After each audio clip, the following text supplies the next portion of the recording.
Монгол Ардын намын баг хурал дээр найтаасан улсын хурал ханиа төрлөө засгийн газар хатгаа аваад одоо хагалгааны ширээн дээр байж. Өнөөдөр институт хоорондын зөрчилдөөнөөс болоод улс оронд засгийн газруу докторгүй болоод асуудал үүсвэл Монгол Ардын намын 300 тэр дарга нар асуудлаа хариуцна гэдгийг албан ёсоор хэлье. Энэ үндсэн хууль зөрчиж байгаа. Та нар үндсэн хуулийн үжил баримтлалыг 100% зөрчиж байна. Улсын их хурл бол төрийн дээд эрх мэдэл. Түүний дээр одоо Монгол Ардын намын баг хурал сандаалцсан. Баг хурал нь өөрөө баялагын хэдхэн гэр бүлүүдэд бас сандаалуулсан байгаа. Энэ тэнэглэлийг бид зогсоох ёстой. Монгол улсын ерөнхийлөгч үе үеийн засгийн газарт нударгаа үзүүлж гайхуулдаг. Дарангуйлагч болох тэр амбиц нь их байдаг. Энэ Монголын 30 жилийн түүх шүү дээ энэ бол. Өнөөдөр улсын их хурал дархлаагаа хамгаалах ямар ч чадваргүй, үннийг ярьж чадахгүй, явцуу эрхийг шууд онлоод ярьж чадахгүй. Бүгдөө АТГ дээр, шүүх дээр, прокурор дээр үлдэхтэй юм шиг л ингээд таг дугуй. Тойролоо л. Монгол Ардын намын баг хурал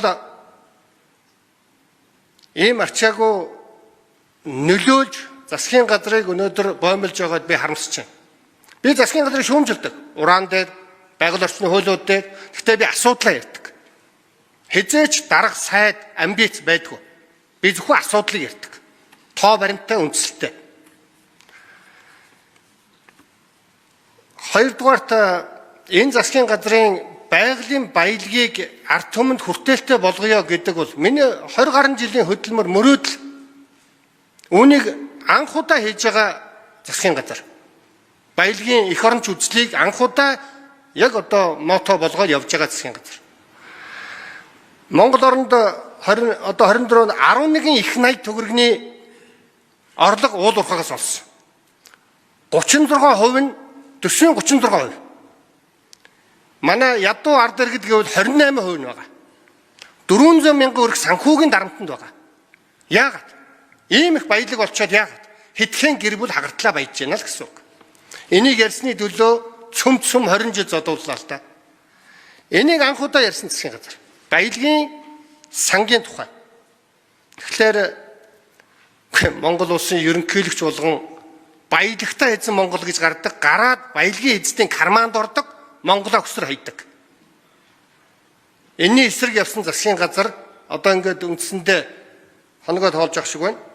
Тэгэхээр улс төрийн үг байдаг юм л да.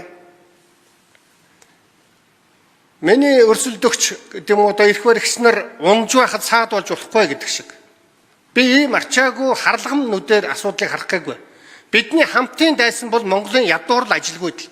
Энийг шийдэх ганцхан боломж нь байгалийн баялагаас ард түмэндээ хувь хүртэх. Одоо бол баялагын өмчилж авсан баялагын эзэд хагартлаа баярлж байгаа. Тэднийг баярлуулмааргүй байгаа юм да. Жасраагүйг одоо их олон жилийн өмнө 20 гаруй жилийн өмнө бөө юм болоо. Энээс 10 дахин илүү дарамтанд очруулж баахан одоо шог зураг мураг зурж зовоосон. Жасраагүйг алдартай үг хэлжсэн. За яах вэ? Та нар намайг ширээтэй минь зөөгөөд гаргуул гарга. Би ажиллаа хийнэ гэж. Нэг л юм хэлчихээ дөө. Институт хоорондын зөрчил дарангуйлагч бий болж байгаа гэдгийг бүгд мэдж байгаа мөртлөө ярьж чадахгүй. Аимхай байна биднээс. Үнэхээр аимхай. Баялагтай орон гэдэг юу юм бэ гэвэл их мөнгө, их алт эрдэнсийн тухай ярьдаг нь шүү дээ. Баялагынхаа тухай ард түмний төлөөллийн байгууллага нь ард түмэндээ зориулж шийдвэр гаргах чадвартай байна уу, чадваргүй байна уу гэдгээс баялагтай орон шалтгаалдаг. Яг вэ, Крис Рок гэдэг хүний үгийг л зээдээд хэрэгжилчлээ шүү. Бас заавал тэгж хэлэх хэрэгтэй байна.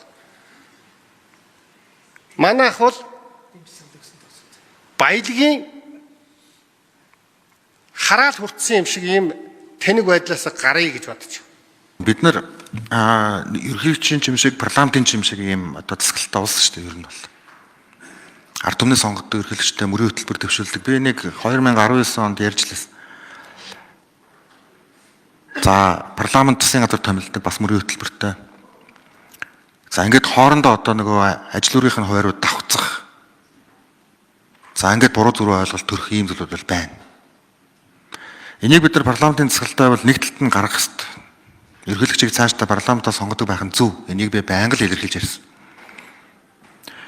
Тийм учраас энэ асуудлыг одоо бас олон талаас нь парламент яриад за ер нь энэ 27 за цаашдын сонгуул дээр бол одоо энэ агуулгыг нэлээд ярих нь зүйтэй. Хэрвээ парламентын засгалтай байггүй бол за өөгч биш болчирхаач биш байжснаас одоо энийг аль нэг талд нь гаргах нь зүйтэй. Ерөнхийлөгчийн засаглыг бас одоо бүр буруу гэдэг байгаа зүйл байхгүй. Байдаг л зүйл. Энийг зүгээр нээлттэй одоо бүхэл ерөнхий сайдууд парламентын гишүүд ер нь яриад тэгээ одоо энийг аль нэг талд нь гаргахгүй бол нэг юм одоо замын голоор яваад байгаа юм шиг нэг ийм асуудлууд бүхэл одоо ерөнхийлөгч таарж байгаа, ерөнхий сайдч таарж байгаа ийм асуудал байгаа. Энийг тэгээд парламент бас илүү одоо ярьж илүү олон талаас нь шүүн хэлцэж аль нэг талд нь бол одоо гаргах нь бол энэ бол одоо ирээдүйд илүү их тийм чухал байх зүйл гэдэгтээ бол би одоо 100% санал нэг байдаг. Би хэлсэн шүү дээ 91 онд санал хураалт болцсон. Ерөнхийлөгчийн гэдэг дээр одоо 48%, парламентын гэдэг дээр 48%. Тэгээд санал тэмцээ зөвшөлдсөд зарим нэг чиг үүргүүдийг навьж давтуулаад ийцсэн. Тэгээд ийм асуудлууд бол байна. Энийг одоо бид нар тэгээд бас ил тод нээлттэй яриад мэтгэлцээд ингээд явах нь бол зүйтэй. За миний хувьд бол одоо хоёр том хөршийн дунд байгаа Монгол улсын хувьд бол парламентын засгалтай байх нь бол зөв гэж боддог. Одоо төгөлдржүүлнэ гэдэг байгаа маань энэ л тэ. Одоо гишүүдэд бид нар өргөдөгчлөө олон намын төлөөлөлтөй болчлоо нэг алхам өмнө. 2019 оны үндсэн хууль бол бас одоо энэ дээр юм том одоо саналууд бол хийсэн шүү дээ. Тэгээд энэ асуудлуудаа ингээд хийгээл дараа дараагийн сонгуул дээр одоо намууд маань мэтгэлцээл ингээд явах нь бол зөв л гэж бодож байгаа. Докторгүй байдал үүсвэл парламентын засаг бол хүнд байдалд орно. Энийг одоо бас өнөөдөр би ерөнхий сайдын хувьд нуугаад явах уу? Хэлэх хэрэгтэй шүү дээ. Хэлж яахгүй яасан бэ гэж одоо бас дараа нь асуудал үүснэ шүү тийм ээ. Тийм учраас болцочгүй үр дагаврыг урьдчилан сануулгах нь ерөнхий сайдын бас үүргээ. Би өөрийнхөө албан тушаалыг хизээч бусдад худалдаж байгаагүй. Би улс орноос хэдээч хулгай хийж байгаагүй.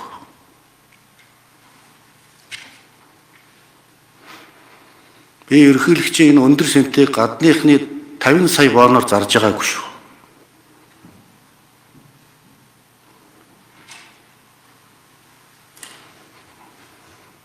Би 5 нам дамжиж амьдраагүй. Би эхнэрээ солиогүй. Намаа солиогүй. Нөхдөс урваагүй. Дээр нь би их орондоо хайртай. Тэгээд хамгийн эцэст нь бол Монгол улсын төрийн тэргүүн ерөнхийлөгч ард түмнээс сонгогдсон. Би ард түмнийхээ талд бат хатуу зогсон шүү гэдгийг хамгийн сүүлд нь хэллээ. Би өнөөдөр энэ ард түмний тавьж байгаа шаардлага энэ олон зуун залуучууд өдөр шөнөгүй өөрхий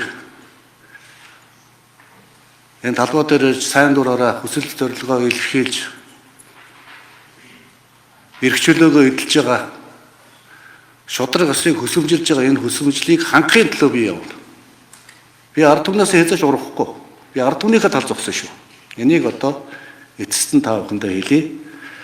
Төрийн тэргүүнийхээ үгийг та бүхэн маань сайн тунгааж зөвөр ойлгож асуудлаа шийдэх байхаа гэж би найдаж байна.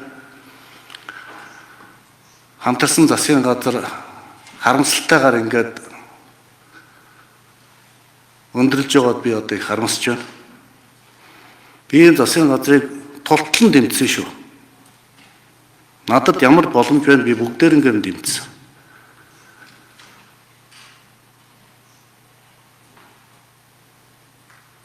Энэ засгийн газар яагаад тарсан бэ гэдгийг та бүхэн бараг өөрсдөө мэдж байгаа болов уу гэж би бодож байна.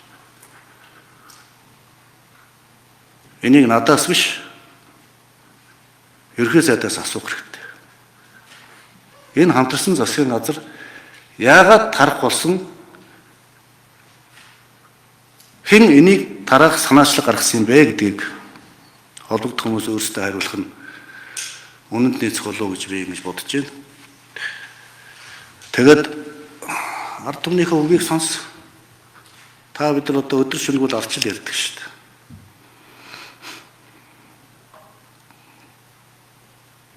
Энэ бие биенээ доромжилж гутааж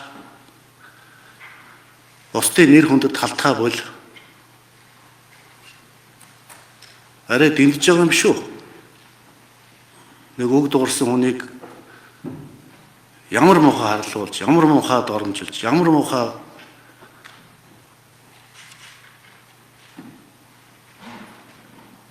хүнд байдалд оруулж байна. Эрэгтэй эмэгтэй гэж тоохгүйгээр. Тэгээ ийм юм хийж аж бид нар арчлалын тухай арчлалыг хамгаалж гин гэж ярьж болж байгаа юм уу? Тэгээ одоо энд их гайхаж байна.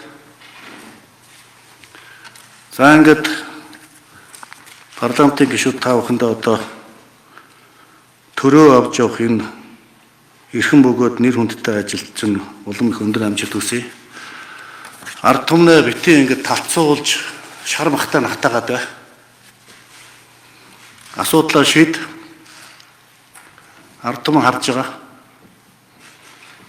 Хэрвээ та бүхэн ард түмнийхээ талд асуудлаа шийдэж чадахгүй бол ард түмний хүсэлсэн хүслэмжлэлийг биелүүлж чадахгүй бол ард түмэн арай ондоогоор ярьж магадгүй онцтой биш шүү.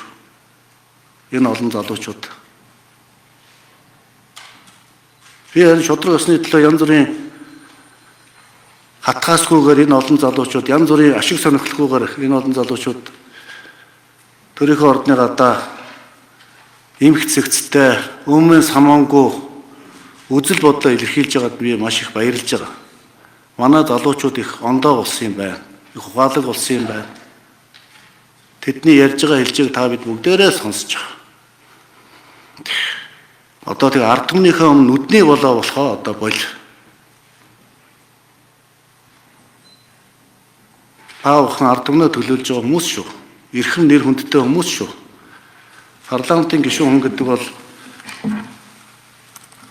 ард түмний төлөөлөл. Энэ эрхийг та бүхэнд ард түмэн өгсөн. Тийм учраас ард түмнийхээ талд зогсож бай. Амин хувийн ашиг сонирхол, ах дүүнэрийнхээ ашиг сонирхол, албан тушаалын нэг жижигхэн сентент бити шигд эр зөрөгтэй бай. Ингэж чадвал ард түмэн чинь чамайг хайрлана. Өдөртөгчөө юм л байх хэвээр. Алдаа гаргасан бол алдаагаа хүлээ. Асуудлаа шийд. Бити ард түмнийг талцуул, бити бухимдуул, бити хуваа. Гадаад дотоод нөхцөл байдал хүнд байгаа та бүхэн маань бүгдээрээ мэдж байгаа. За ингээд одоо ерөнхийлөгч нь өөрийнхөө байр суурийг илэрхийллээ.